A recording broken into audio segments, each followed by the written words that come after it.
Hello, this is Preston Byrd from Clemson University. My co-authors are Stacy, Vincent, and Joan Mazur from the University of Kentucky, and Kang Namkoong from the University of Maryland. Today I'm going to share with you a little bit what we found of looking at the performance of secondary students in fabricating crops as part of our crops project. And with this project, what we've done is we have secondary education programs go through a safety curriculum, implement that into the classroom, and then the final project part for this is the fabrication of a crops, which is based off of ISASH blueprints.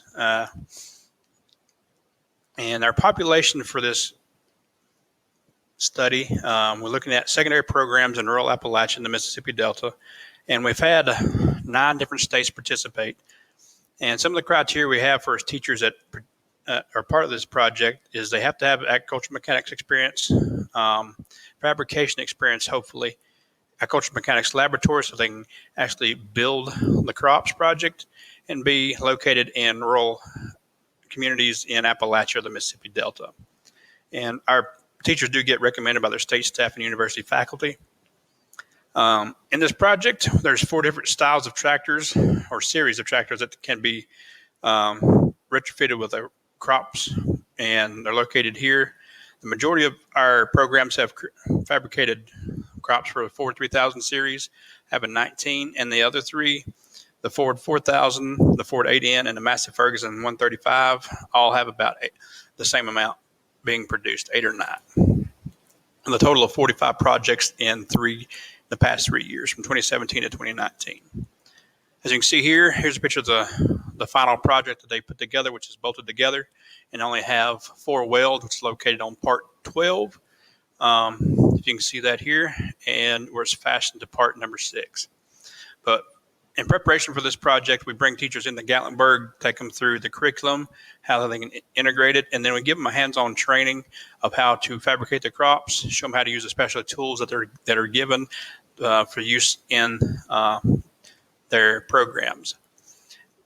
As for the assessment part, we go in and inspect these crops before they're placed on tractors in the community, and we actually look at their projects and look at their piece specifications and see how close to the blueprints they are the holes in the correct place, the placement of the welds for part number 12 on the vertical upright. And we visually inspect the welds and ultrasonically inspect them for internal integrity. And the parts that we've seen the most variation through the years is with the axle brackets, the 4 pieces that actually bolt the crops to the tractor. And the biggest reason we see that is because these are the most complex pieces of the crops.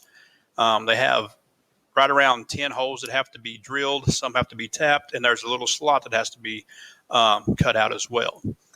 As you can see here, there's 4 or 5 different categories of the assessment, either the correct, and then increments of 1/16 of an inch off all the way up to more than 1/4 of an inch. Those to pass inspection has to be either correct or less than 1/8 of an inch off, so 2 far right columns. So you can see there were several pieces and projects that did not meet that criteria the first time they were inspected.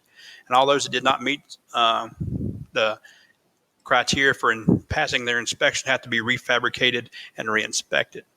But you can see there's a lot of variation on the size of the piece that they have to cut out and the placement of the holes. Some of the things we've seen, each school has successfully fabricated 1 to 2 crops in their community, which meet the industry standard put forth by NIOSH blueprints on their first attempt. Through this project, and the reiterations and all the tweaks we've made from year to year, we've seen a higher accuracy being seen in students as the years have gone on. But the axle mounting brackets are the most complicated, and the vertical uprights have been the easiest ones for the students to fabricate. We see that teachers have to be fluent in the fabrication process, which makes it easier, and they need to implement some sort of internal inspection that makes sure accuracy is up to par. And if there's any questions, please feel free to reach out and contact us. Thank you.